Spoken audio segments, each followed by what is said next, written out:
गहरी लेके बढ़िया से अजइहा हमर ड्राइवर भैया अज भांग पी के गाड़ी हम मत चलाइहा हमर ड्राइवर भौजी। आइए सारे भक्त मिलके ये वन 2 3 4 ताली जोरदार दी।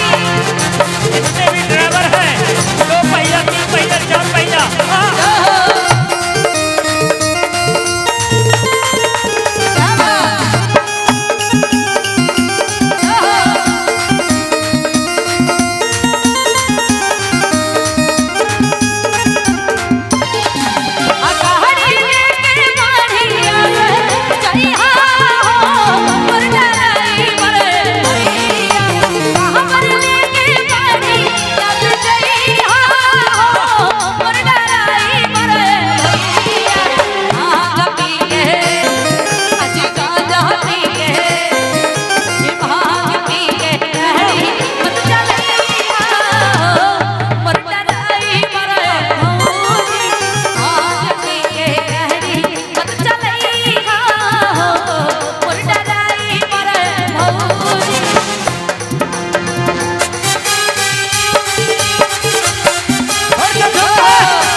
कुमकुम जी ये भाभी ये कुमकुम जी का अपना गाना है और ये पूरा वायरल हुआ था उस समय आज से 5 साल पहले और इसी से ये फेमस हो गई थी पूरे हिंदुस्तान में।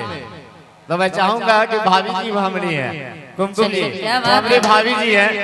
मैं चाहूंगी जितनी यहाँ पे माताएं बहनें एक बार दोनों हाथ उठा लीजिए तो इन्हीं के नेतृत्व में पूरा कार्यक्रम होगा। अच्छा जरा कैमरा वाले भैया लोग जरा आगे भैया थोड़ा सा पीछे हो जाइए। मधेपुरा से आए हैं आप लोग को वीडियो करने के लिए।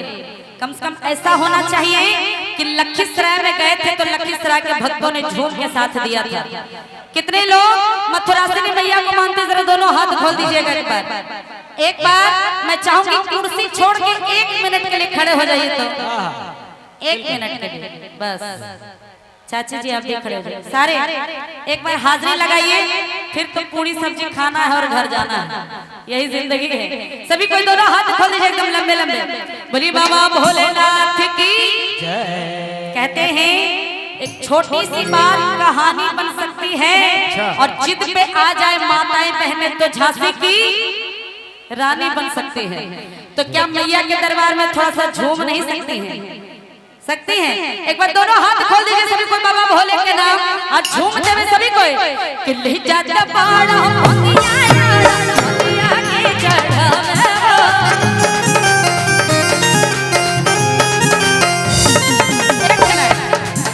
हेलो लग रहा एहसान कर रही मेरे ऊपर।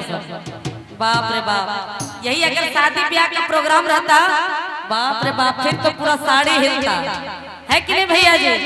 जरा एक बार मेरे बाबा भोलेनाथ के नाम दोनों हाथ उठा दीजिए। मैं बार बार नीचे नहीं आऊंगी और बार बार कष्ट भी नहीं दूंगी। मैं चाहूंगी एक बार दोनों हाथ खोल दीजिए सभी। चाची जी कुर्सी छोड़ दीजिए 1 मिनट के लिए नहीं लेके जाएगा कुर्सी कोई सभी कोई और कहेंगे क्या कि जिसने किया शर्म उसका फूटा करम। शर्माना नहीं है ये मैया का बिल्कुल सच्चा दरबार है। आप शादी ब्याह में नहीं नाच रहे आप मैया के आगे नाच रहे हैं। बोलिए बाबा भोलेनाथ की जय। भाभी जी आप से शुरुआत हो जाए आइए सभी को एक साथ कि हो जाए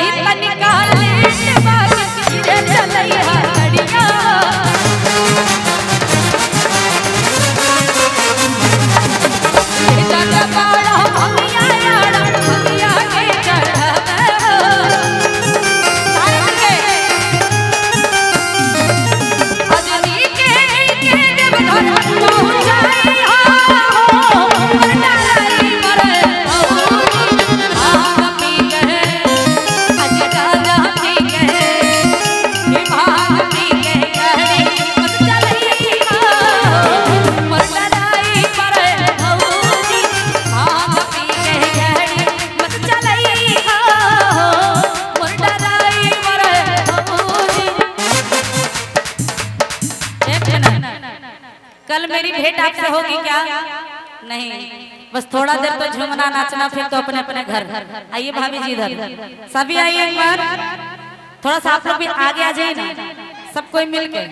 चाची जी आ जाइए, भाभी जी अरे आइए। बाप रे बाप, इतना शर्मा रही है, लगता शादी में नाच रही है। सभी आइए एक बार, हाजिरी लगाइए, फिर तो घर जाना है। सभी कोई जरा दोनों हाथ उठाते हुए बोलिए हारा हारा। ये भांग पी के कहनी पत चलई मत चलाई पर भौजी, भांग पी के कहनी पत चलई मत चलाई पर भौजी।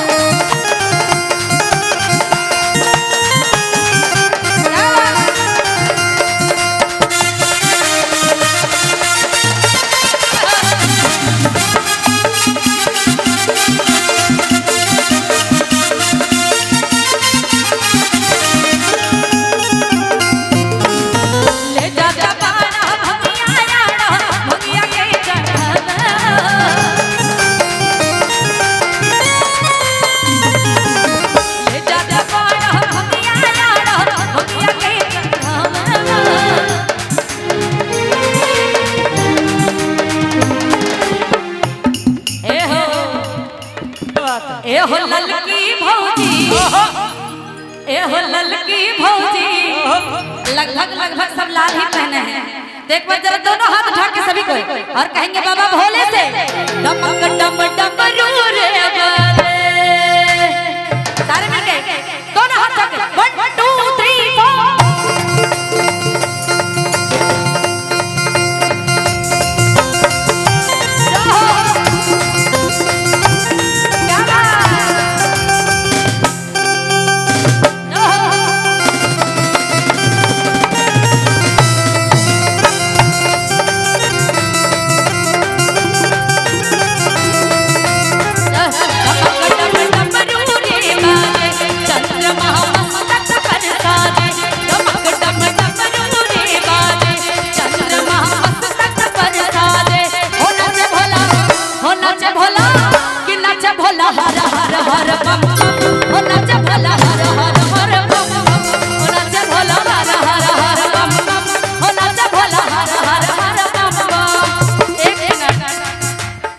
देखिए भाभी जी इतना अच्छा आप नाचती हैं, फिर भी आप कंजूसी कर रही हैं। जरा सा आगे आइए, आइए आप ही को बोल रही हैं। हाँ देखिए कि जैसन सोचले रहनी वैसन भौजी मोर बड़ी, नाचे में बेजोड़ बड़ी हो। एक बार भौजी के साथ सभी को दोनों हाथ उठा के, जब भोलेनाथ नाच सकते हैं तो आप लोग नहीं। अभी भी कुछ लोग कंजूसी कर रहे हैं। मैं चाह रही आखिरी बार एक बार सभी को दोनों हाथ उठा के तालियों के साथ डमक डम डमरू रे बाजे, चंद्रमा मस्तक पर साजे, डमक डम डमरू रे बाजे, चंद्रमा मस्तक पर साजे। हो नाचे भोला, हो नाचे भोला, कि नाचे भोला हर हर हर। हो नाचे भोला हर हर हर, हो नाचे भोला हर हर हर।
अब आपकी बारी, आइए आगे।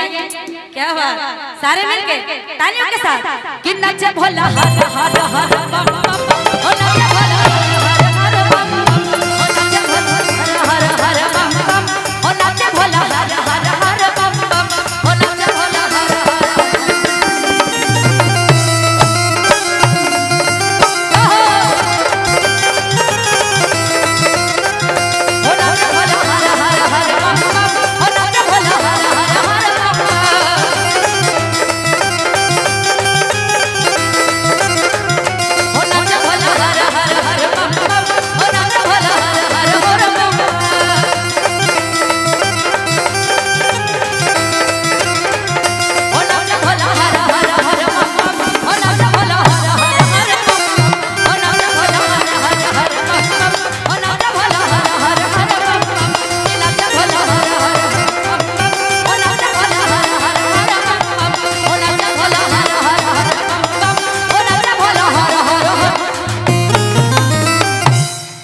बोलिए हरा हरा महादेव। बहुत बहुत धन्यवाद।